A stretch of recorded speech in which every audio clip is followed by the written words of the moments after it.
Hello guys, welcome back to today's stream and today's video and today's drawing of the week. This week we've been drawing the amazing fantasy version of my Spider-sona. Because you all guys know that I'm a huge fan of Spider-Man, and I haven't got round to do my Spider-sona ever since the whole trend started, and I thought, shit, I better get doing that. And I did that yesterday. We did some sketching yesterday, guys. So if you missed that video, then definitely go check that one out and how I got to this stage. Inspiration from the Amazing Fantasy #1, where not #1. One of the things was the last book that they made, but Spider-Man was the last character to have, and well, you know what happened after that. But I took that picture, and I designed it in the way that my Spider-sona would be sort of in that scene, because I've got me swinging around, but I'm not in the spider suit as such. I am in a Spider-Man suit, but I'm not in the Spider-Man suit. I've got myself my onesie on, because I wear my onesie every time I play any kind of Spider-Man game, or if it's cold or anything like that. That's pretty much what I wear in the evenings. Is I don't wear red clothes, I wear my onesies or thing. So yeah, got myself my onesie on, got my beard in there. Got the hood on. I don't know if I've done the hood quite well, but I think it'll pop out a bit more when it's coloured. I've got a few bits happening here. I've got the controller and stuff, and then we've got my son here who is getting caught because he's fallen out the window, and I've got to catch him because he's playing the best VR ever. Because you can see, we're not swinging off webs, we're swinging off the wire that is connected to the VR system.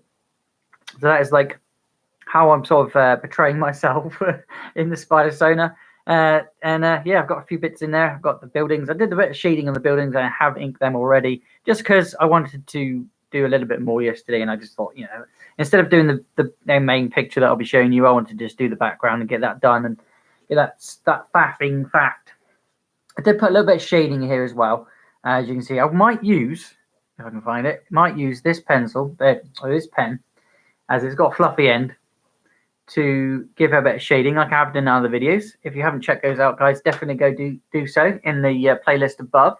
If you want more Spider-Man content and how I drew different other Spider-Men, then definitely go and check that playlist out. That playlist is all Spider-Man content. We have now got a all VR content if you want to go and check that one out, guys. And there is a God of War from last week if you want to definitely go and check it out, because I painted my son's room. But anyway, let's get some comic story in the background and start inking with my 7.0, my Sharpie, my dead felt tip, and Crayola felt tip. So yeah, let's get going. Let's start. And I'm going to be listening to some Spider-Man in the background, like I always do, by Comic Storian. If you don't know who they are, you will be explained who they are in a moment, but they are awesome, so don't check them out.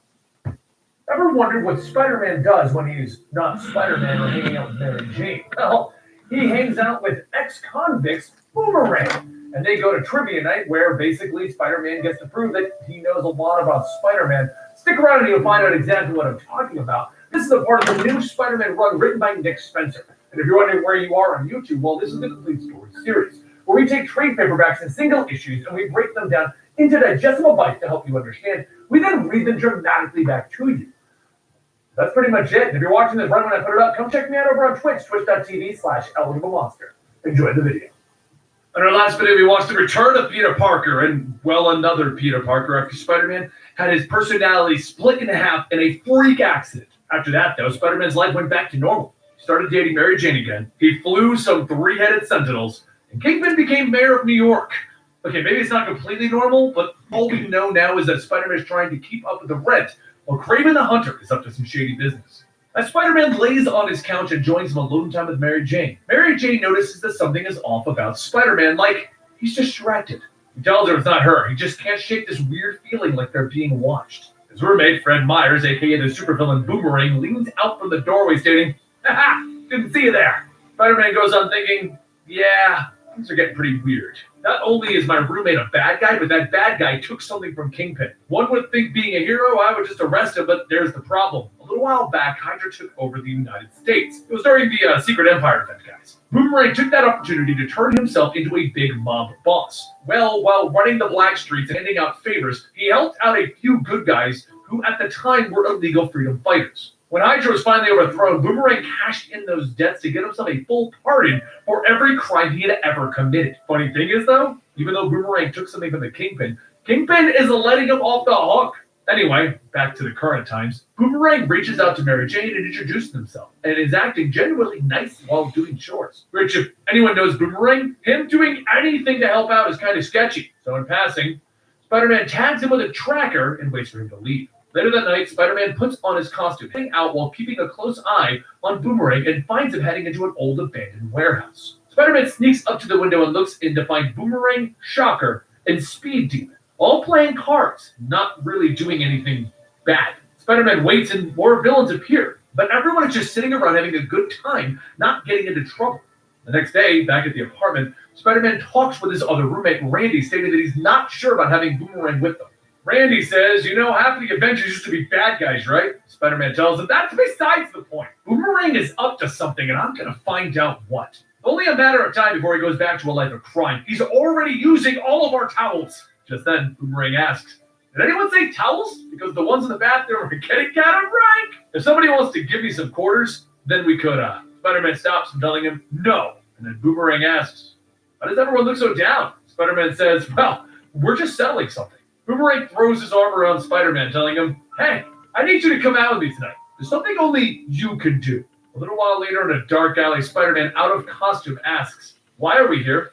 And why are you in your villain costume? Boomerang tells him it's fine. He needs to wear this. It's kind of a rule where they're going. Boomerang pushes open an unmarked door, and inside is a bar full of Spider-Man's villains. He looks around and thinks to himself that he knows what this is. This is the bar with no name. Some say it's as old as time and the devil himself founded it. Others say it started as a speakeasy during the Depression. Whatever the case, all he needs to know is that the worst of the worst come through here. One villain, a bald guy with a goatee inside of a dome-shaped helmet, walks up to Spider-Man asking who the hell is this, because he's dressed as Peter Parker. Soon everyone starts to Sorry, Etsy is the place to shop for new favourite things. The belongings we hold on to the left. around the two of them, and Boomerang laughs and relax. It's my buddy Pete, and he's definitely a supervillain. Spider-Man tries to push Boomerang's arm off of him, stating that no, he's not, and Boomerang says, see? You call me a liar? His special power is that he can make you believe anything he says. Elektra then charges herself up, stating that she never heard of this one. Boomerang must be running pretty low on friends these days. Just as Boomerang snaps back with an insult of his own, a loud voice calls out to everyone to hurry up and gather around. They're just about to start what they're all here for tonight, Spider-Man Trivia Night. The answer walks out on stage, stating that he is joined by his lovely associate, the Living Brain. They have some serious cash prizes lined up tonight thanks to their sponsors at Kingsley Limited. So let's get those hands on those buzzers, people. Spider-Man stares around for a moment and says, you've got to be kidding me. And Boomerang asks, what? Having Spider-Man's personal photographer will help me take home the pot. And we wouldn't have to pay rent for a few months, Pete. But while everyone is getting set up, Spider-Man overhears two villains talking quietly about a big job that is coming up involving hostages and even Basilisk. He thinks to himself that if he does stay, maybe he can get some intel and possibly stop whatever those two are planning. Answer grabs his card, stating, all right, first question. Last time, no one got this, so let's see if we have better luck tonight. Which of Galactus' heralds did Spider-Man once defeat with his bare hands? Somebody hits the buzzer, asking if it's Silver Surfer. The Living Brain clicks, going, incorrect. Spider-Man pushes his way through the crowd, smacking the button, yelling, it was Fire Lord, and it was totally awesome. Answer then shouts, correct! Our first point is on the board. As Spider-Man goes on answering questions about himself, Boomerang heads into the bathroom, answering his phone, asking who is it. The voice on the other side says that they are from the office of Mayor Fisk, and Mr. Fisk feels that he's been more than patient with him. They could hunt him down and arrest him and interrogate him, but they're coming to him in a professional. Boomerang stops the VR system now? About that, bad call. Seeing as you haven't done anything, and showing how desperate you are. So you can tell the Kingpin that his price just got doubled. Good day, sir. As Boomerang goes back into the bar, everyone begins to cheer and clap for Spider-Man's victory for setting a new bar record about knowing about himself. Meanwhile, over in Kingpin's office, he slams his fist down, shouting, that's it. We've wasted far too much time with the carrot. It's time for the stick. Let everyone at that bar know that Wilson Fisk wants Fred Meyer's head on a plate. First one to deliver scores the prize. Back at the bar, everyone's phones begin to ping, and they slowly begin to gather around Spider-Man and Boomerang once again. And only a matter of minutes, Spider-Man and Boomerang find themselves huddled behind an overturned table being shot at, with Spider-Man shouting, "We criminals have a code, you said, Fred!" Boomerang says, "I can't really believe it either. The bar with no name is supposed to be sacred. Kingpin must have offered them something pretty sweet to break that code." Spider-Man dodges another bullet, asking, "Kingpin? As in Mayor of New York Kingpin." And Boomerang tells him, yeah, just do me a favor and cover those ears. I'm about to get us out of here. He stands up, throwing a sonic boomerang through the crowd, sending out a high-pitched siren, briefly stunning everyone. He then jumps over the table, punching out one of the villains, taking his gun and tossing it to Spider-Man, stating, "It's just like Call of Duty Liberia. Point, shoot." Spider-Man sighs as he starts shooting, thinking, this is supposed to be a nice night out. The two begin to fight their way through the endless waves of villains, inching their way closer to the exit, when suddenly one blast tears through the crowds, aimed right at Spider-Man. Boomerang yells to him to watch out, and he jumps in the way of the blast, taking the hit himself and falling to the ground. Spider-Man quickly runs over, calling out to him, and just as everyone begins to get close, he shouts for everyone, "Stop right there! The liar commands it!" He thinks that most of these people are superstitious. Maybe he can use that to get them out of here. He then says, "That's right. All of you heard what Boomerang said earlier about what I can do. I was going easy on you, but now you forced my hand. All of your weapons will backfire, and you will kill each other if you try and shoot. So saith the liar. Alakazam!" 2 million people are living in London areas with high... Everyone starts whispering, asking if he can really do that. No. Grabs her gun, yelling, "Hey, he's bluffing!" But before she could fire, Boomerang says, "That's a good call. He is, but Boomerang isn't." He throws out a boomerang, and as it slides down at everyone's feet, they see a timer counting down. He jumps to his feet, grabbing Spider-Man, telling him, "Hang on!" And then a massive explosion goes off, throwing the two of them out of the barn. A short while later, while sitting at a dumpster in another alley, Spider-Man says he doesn't get it. If he had the bomber-ring, why didn't he just use it earlier? Boomerang sighs, stating that he just wanted to prove to him that he's finally changed. After almost pulling a Mufasa back there, they should be good now, right? Spider-Man tells him, "Actually, I know the truth. Me and Spider-Man still keep in touch, and I did follow you the other night to meet up with that knockoff Sinister Six crew you had." Boomerang looks, "Wait, what? Wait, you got it all wrong, Pete. Yeah, I went to meet up with them, but it's not what Spider-Man thinks he saw. All those guys are LMDs that the Tinkerer made for me. Yeah, they were designed for combat, not companionship, but, I was supposed to be their leader, and all I ever did was stab them in the back. I used them as pawns in my dumb attempt to... Heck, I don't even know what I was doing. When it was all over, I didn't have a single friend left, but really, who could blame them? Maybe it's too late for me." Spider-Man quietly stares for a moment, and then says, Sundays, me and Randy go down to the Upright Citizens Brigade for some improv. It's worth the line." He hops off the dumpster, and Boomerang takes off his mask, asking, "Are you serious, Pete?" Spider-Man says, "Really enough, yeah. You did save my life, Fred." The two begin to walk home, and Boomerang says, "You're not going to regret this. Someday I was going to rob a bank, but improv sounds fun too." As they leave, Spider-Man thinks to himself that he is probably going to regret this. But there's so many people who have given him second chances and forgave him. Maybe Boomerang could use one too. But at that exact same moment, in Kingpin's offices, he slams his fist down, shouting, "No more second chances. I want Boomerang in our custody immediately. Bring him and his roommates in." His aides begin to scramble around, and just then a scratchy voice says, "Tut, tut, tut." Kingpin spins back, yelling, "Who's there? Show yourself!" The voice says, "Don't you recognize the voice? Then again, it has been a while." Just then, something hits Kingpin, and he says, "Oh God, get out, all of you!" The aides begin to ask what he's talking about, and Kingpin yells again to get out before it's too late.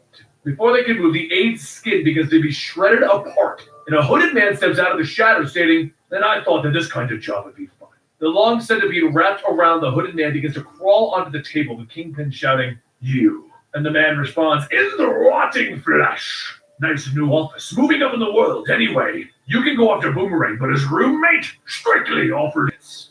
Kingpin asks why would he care, and the man says, "Who cares that I care? Those are the rules." Kingpin shouts, "How dare you! You come to my mansion, my city, you make demands of me, you insolent little..." Putting a few little details as I go around. You can't really see them, so what I'll do is I'll give you a zoom in. Kingpin kneels down to pick her up, and the hooded man says, "This part always gets me. She seemed like a nice lady, a bit of a drinker, but hey, I'm not here to judge." Kingpin tells the man, "I could have fixed this.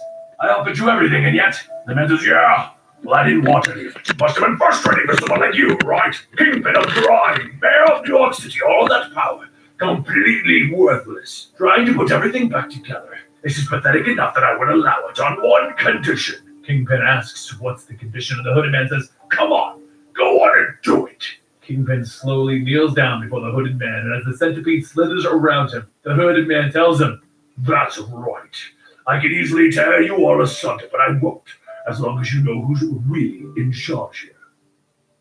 Okay, not gonna lie, when I was reading this story, it really made me care about the character of Boomerang. I really didn't care about it at all. When he first got put into the storyline, I was like, who cares about Boomerang? No one does, Nick Spencer. Why are you putting him in there? This is a terrible idea. Then we did trivia night, and I'm like, aw, poor. Together. Boomerang. I feel bad for him. So, I want to know what you guys think about him reusing some of the superior foes of Spider-Man in his own books for Spider-Man, where he's going to bring in Boomerang and various other characters.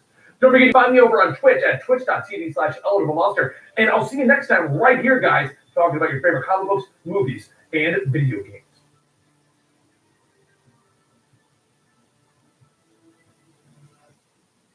By the power of the beard, I bring you Superior Spider-Man.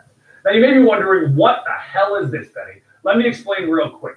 A long time ago, there was a book known as Superior Spider-Man. In the beginning of that book, Doc Ock found a way to transplant his memories into Peter Parker's body and basically eradicated the memory, personality, and thoughts of Peter Parker. He then pretended to be Peter Parker and created the Superior Spider-Man persona, becoming a better Spider-Man. Well, at the end of that entire arc, Doc Ock was officially gone, but his memories were then uploaded into the living brain robot.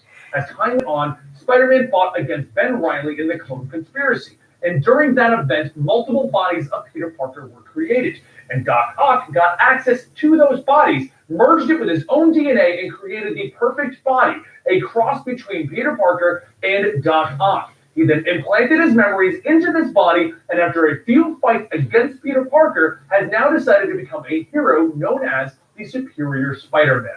He was in the Spider-Geddon event, but this is his solo book, where he is attempting to redeem himself at his new location. Dang, I just caught up in that whole thing for you. This is the complete story series where we take trade paperbacks and single issues, we break them down into digestible bites, and then I read them dramatically back to you, almost like an audio book. And if you stick around, we're about to go into Superior Spider-Man issues 1 through 3. High along the rooftops of San Francisco, Stiltman fires his gun, shouting that he knows the genuine article when he sees it. And you, sir, are not the real Spider-Man. Spider-Man swings through, telling him, "I made no pretense of being that buffoon. That is because today you do not fight against your old familiar enemy. Today you face the Superior Spider-Man." And Spider-Man's not wrong, because inside of that costume is none other than Otto Octavius, the man who used to be Peter Parker. But while having his mind inside of the body of Peter Parker, Otto Octavius inherited Peter Parker's sense of responsibility. So he decided to use his brain and a new body that he gained during the Clone Conspiracy event to protect the people of San Francisco. He swings back, kicking Stiltman's gun from his hand, and he finds himself in a predicament. Not only is he the Superior Spider-Man, but he has also taken on the identity of Elliot Tolliver, a professor at Horizon University. And right now, he's about to be late for a crucial end-of-term lecture. Must he choose between his dual identities? Allow the Superior Spider-Man to damage the life, career, and reputation of Elliot Tolliver? Of course not. As Otto positions himself onto the building, Stiltman asks, what is he doing? Ignoring him? And Otto tells him, no, I'm simply calculating. He webs up Stiltman's legs, and Stiltman begins to laugh, stating that the real Spider-Man would have known that his legs are silicone-coated. Webs won't stick, but before he could finish, Otto pulls back on the legs, stretching them atop the building, stating, for the last time, I am the Superior Spider-Man. So of course I would have planned for silicone coating. As Stiltman dangles, completely stretched out, he screams, "You're insane! If you had miscalculated even by a fraction, I would have been killed." Otto jumps down, webbing him up, telling him, that is why I didn't miscalculate. If I had, well, the problem still would have been solved, wouldn't it? With Stiltman taken care of, Otto Octavius makes his way to the university to give his science lecture. But among the many students, there is a familiar face in the crowd today. Anne-Marie. At this point, Otto has, in fact, lived many lives. But if there's one thing that he has yet to master, it's having a personal life. College professor by day, crime-fighting vigilante by night. Even growing up, he didn't have much of anything. The one time that he did try his hand at romance, he was destined to fail. He was trying to impress a woman by being a man that he was not. With the combined genes of Peter Parker and his former self, he can have a fresh start. None of the mental images that plagued old Otto, just the brilliant mind of Elliot Tolliver. But inside of his apartment, Otto looks at the superior Spider-Man costume and puts it on, telling himself, there are far more important things for me to worry about right now. The next morning, he begins to head in... Quitted. In Clever, the UK, Chan. more than 1,000 people quit every day. To work in his lab when he hears someone's voice he never expected to hear. Anne-Marie. She tells him that it is him, isn't it? She could tell by the way that he spoke at his lecture the other day, and how he kind of looks like Peter and his old self combined.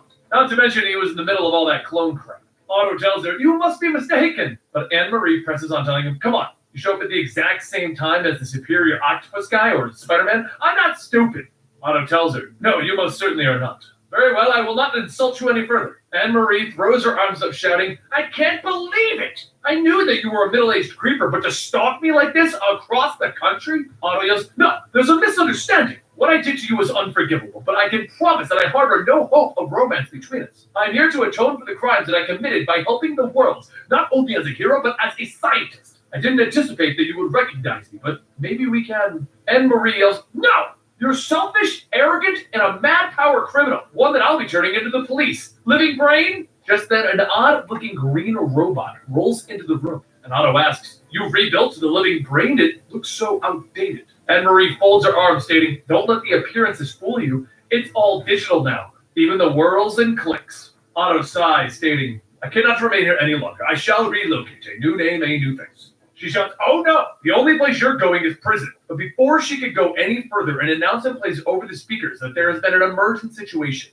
that all Horizon personnel need to report to the nearest safe room. Anne-Marie looks at Otto, asking, is this your doing? And Otto takes out a remote, stating, how about we see if the media can enlighten us? As a TV report comes on, the reporter states that they're just now getting word that what looks to be a meteor just landed in downtown San Francisco. As the smoke clears, a figure stands up and a man tells everyone, I am Terrax the Tamer and people of Earth. You are now tamed.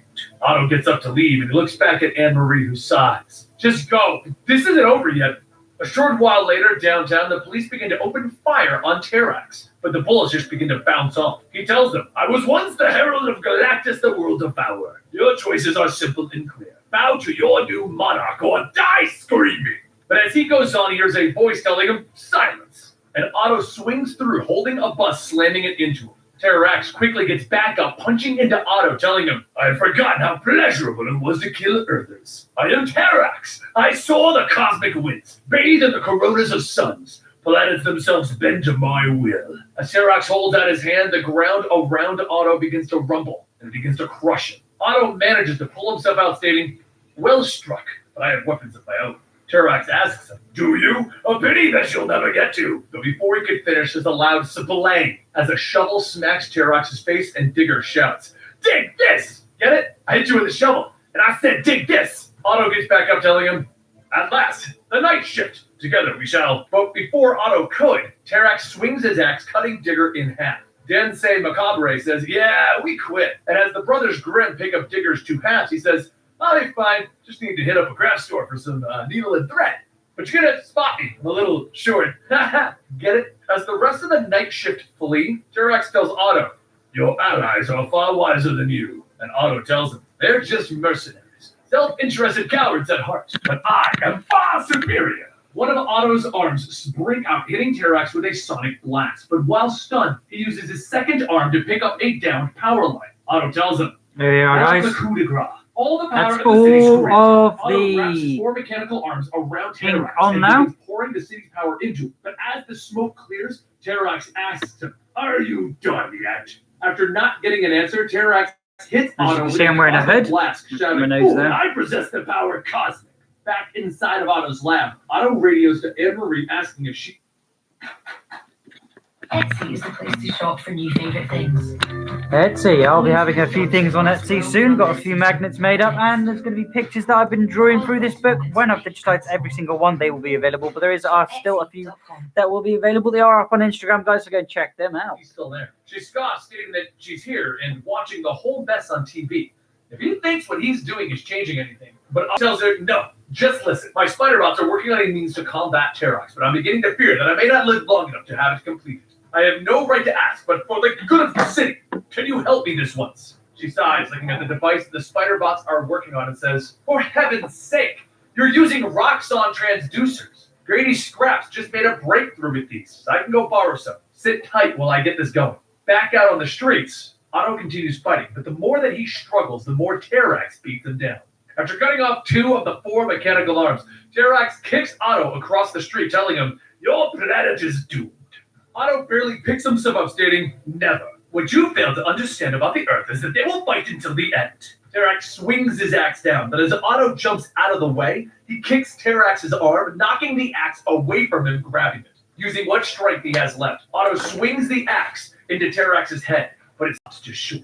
Terrax laughs, telling him, "You forgot yourself. The axe is a part of me. I do not need to hold it to command it." Just as a cosmic blast shoots out of the axe itself, knocking him across the block. As Otto begins to pass out, Anne-Marie shouts into the comms that he can't give up yet. The device is ready. She can, but Otto tells it no. It's too dangerous. I will provide the transportation. A few seconds later, the brothers Grimm and Skeen fly over to grab the device, but Anne-Marie shouts that they have to take her with them. Skeen scoops Anne-Marie up, stating, "Sure, let's get off my notes. I'm happy to have another target for that crazy alien that isn't me."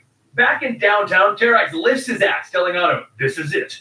But before he could bring the axe down, the device that Anne-Marie was working on is dropped around his neck. Otto springs up, grabbing onto it, with Terrax shouting, "What trickery is this?" Otto tells him, "A device that Victor Von Doom used once or twice. If that dropout could use it to steal Silver Surfer's powers, I can easily drain yours." Otto flips the switch, and soon Terrax falls to his knees as the power Add some shading in, shall we, guys? In a last-ditch effort to get Otto, Terrax uses the power to pull a nearby building down on top of him. As he climbs out of the rubble, he says, "That was a clever gambit, but you've been crushed." And then in a blinding light from the debris, Otto tells him, "Oddly, things have changed. But now you face the cosmic power, Superior Spider-Man." Otto and Terrax begin exchanging blows, both wielding the power cosmic. But as Terrax throws Otto tells him, "I noticed something about your power over rock and stone. When you face an enemy made of stone, well, you should see where this is going." As Otto manipulates his power, he begins to rip pieces of Terrax's skin off. And as he falls to his knees, he says, "I shall repay this tenfold upon the city." Suddenly, Otto feels the ground shake as Terrax starts to level all of the nearby buildings, causing him to lose concentration. Because his pen's running out, guys, you can see that I'm not adding in loads of black. The building upright, he leaps into shade, Terrax, it's just giving me a fine lines. While holding him in place, fine Terrax calls upon coating. his axe, slicing through Otto's side. Terrax holds Otto up as the power cosmic spills out, telling him, "Your effort is hopeless and doomed to fail." Meanwhile, Anne-Marie watches the fight, stating, "We need to do something to help him. The harness drained Terrax's power, so maybe we can analyze something of Terrax." Even with the power cosmic bleeding out, Otto jumps back into the fight, but each time, Terrax overpowers him, slamming him into the ground. Terrax then lifts his axe one last time, but before it can come down, Otto knocks it away, giving Terrax another blast. Terrax walks through the attack, asking, "Have you not learned? The axe is not key to my power. I am my power." While Terrax focuses another cosmic blast into Otto, Anne-Marie tells one of the brothers to just hang on to this for a second. She needs to have the living brain scan it real quick. Terrax punches Otto across the street, but Anne-Marie radios in, telling him to stand by for the readings and a big honkin' axe. Otto jumps up, grabbing the axe, slamming it into Terrax's side. Terrax shouting, "You fool! The axe are one!" Terrax then holds his hand out to pull the axe back, but as Otto finally loses his grip, the axe flies into Terrax's hand. He then begins to shout, "Enough! I will use this to remove your head!" "Wait, what's in eternity's name?" The axe slowly begins to counter Terrax's energy, and Otto tells him, "Once we had a full analysis of your unique energy, all we had to do was alter your axe. Give it a new frequency, one that counters your own." The axe then explodes, knocking Terrax to the ground. And then Otto turns to the brothers, telling them to hold up the harness. No human body can last long with such energies. "I command you to... But before he could finish his sentence, Otto Octavius collapses. Sirens are heard in the background, and the brothers fly away, stating, "Well, looks like we're free agents now." Otto struggles. "I can't let the police identify me. Must." A short while later, he wakes up in a bed asking where. Anne-Marie tells him Horizon. She just told everyone that he got caught in the attack, which is technically true. Otto leans up asking why isn't he in prison, and Anne-Marie says, "Well, after they gave Terrax to Alpha Flight, the thought did cross her mind. But he could have died out there, and there wasn't any angle in it for him. So those actions made her reevaluate what she thinks of him. Just from now on, she'll be like his Jiminy Cricket. Straight up kick his butt if he even thinks of stepping out of line." Otto tells her that he can think of no finer mind that he would like as a peer. But what about the cosmic arts? She begins to leave, telling him that it won't be a problem. Alpha took that also. Now get to rest. As Aunt Marie heads over to her lab, she asks the living brain what is the status. And he tells her that the containment chamber is able to suppress the energies of the harness. She looks at the cosmic harness, stating, good, because if there's a chance that Otto may revert to his old self, she'll be ready. And God help it. And there you have it, guys, the new Superior Spider-Man. I'm excited for this because I love Superior Spider-Man, the original run, this run. But I want to ask you a question. So Superior Spider-Man originally was covered by us right here on this channel, okay? But it was one of our earliest things that I did, issues 1 through 31, in like a 10-minute video, super condensed.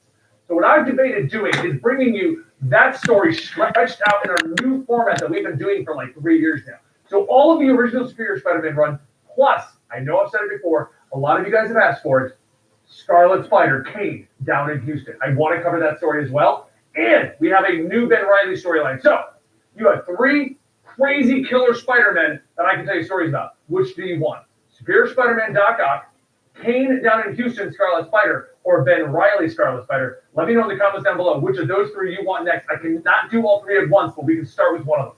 Who do you want?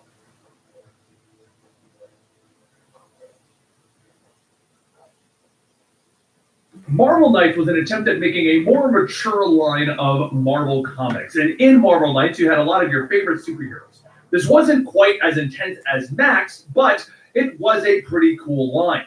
Today we're going to be covering the first part of the Spider-Man Marvel Knights storyline. This story is called Spider-Man Among Dead Men. And it's a very interesting take on the character and the entire lore of Spider-Man. If you're wondering where you are because you maybe stumbled in from seeing the Spider-Man movie or maybe YouTube searching our channel, this is the Comic Historian channel. And what we do here is we take a lot of the lore or comic books within your favorite video games and movies and pop culture elements, and we break them down into digestible by turning them into an audio drama. Something that you can enjoy on the road or something you can just pop on while playing a video game or something along those lines. Now, let's get into... Or pop it on when I draw. Among Dead Men. As the rain falls in the busy streets of New York, everyone hurries along to try and get to their jobs. It was just a normal day until 2 diner workers go out to take the trash and they find Spider-Man lying lifeless with the garbage. The first man stares, stating, great.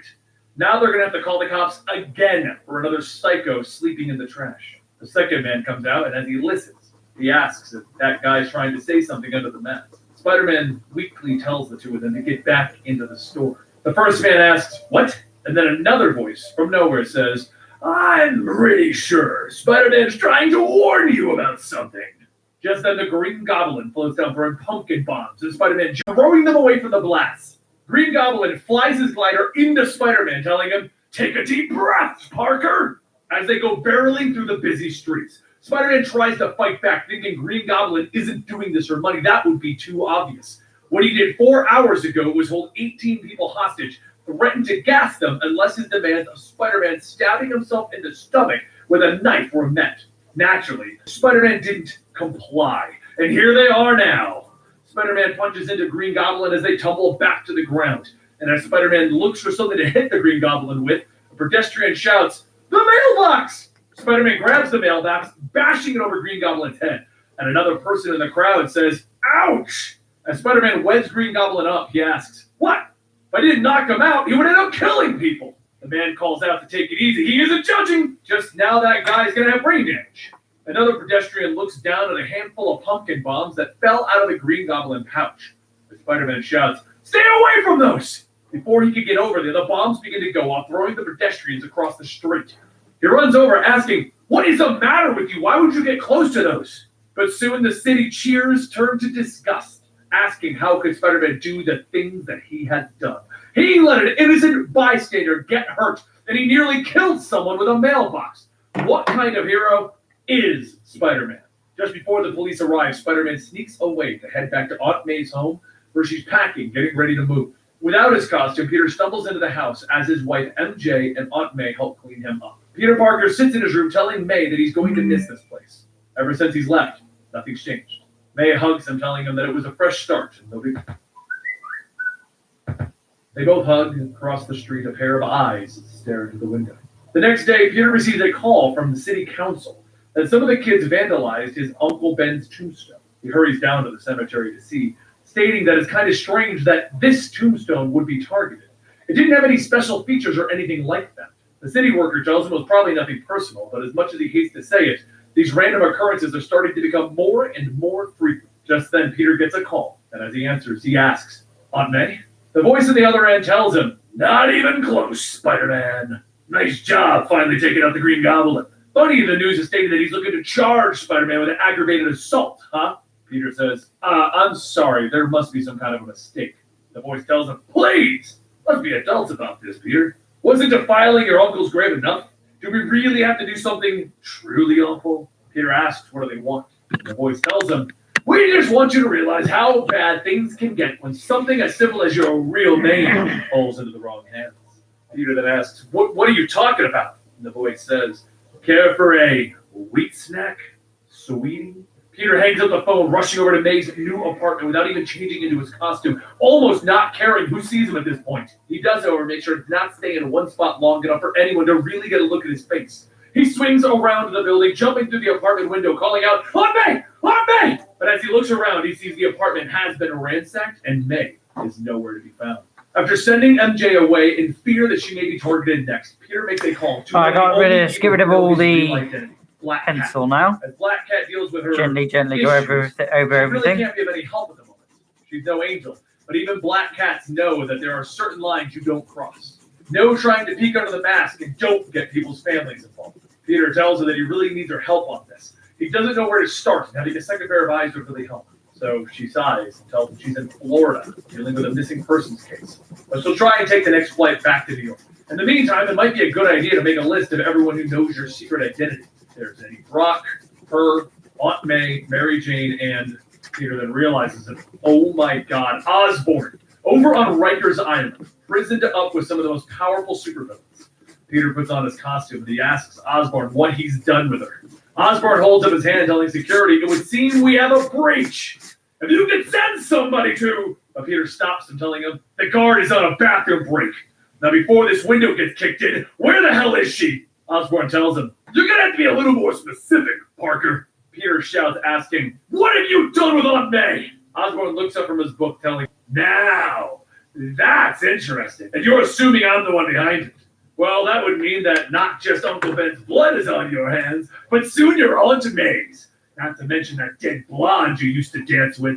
Besides, how could I have done it? You've got me locked up. That is, unless I shared your little secret with a mutual acquaintance. Surely you didn't think that I would keep this all to myself, right?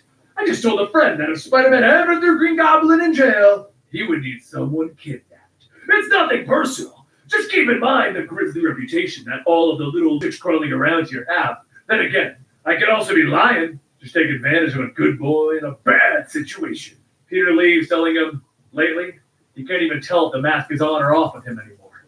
Osborn takes off his glasses and looks up into the camera, asking the security guard, "Enjoy your leak, Officer Jankowitz?"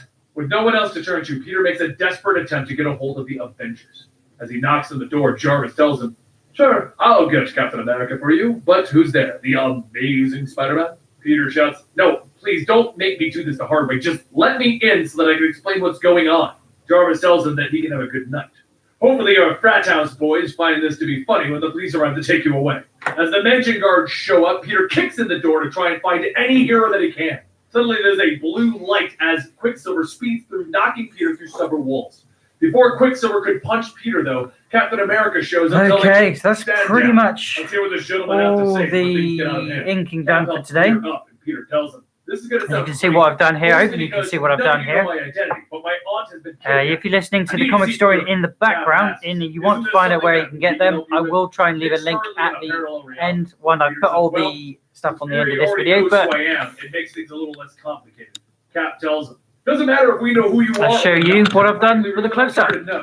If you need help, we'll get some information to go off of." Peter then says it's easy for him to say, all the people he Just give you grew a up quick with are zoom already in. deceased. I'll answer that It's question not in a like him second. going public will put his child at Thank you sea for that in question. danger. You know what? Sorry. We've got Bad idea. I'm stressed and I'm worried about my aunt. Amazing Sorry for wasting Fantasy, everyone's time.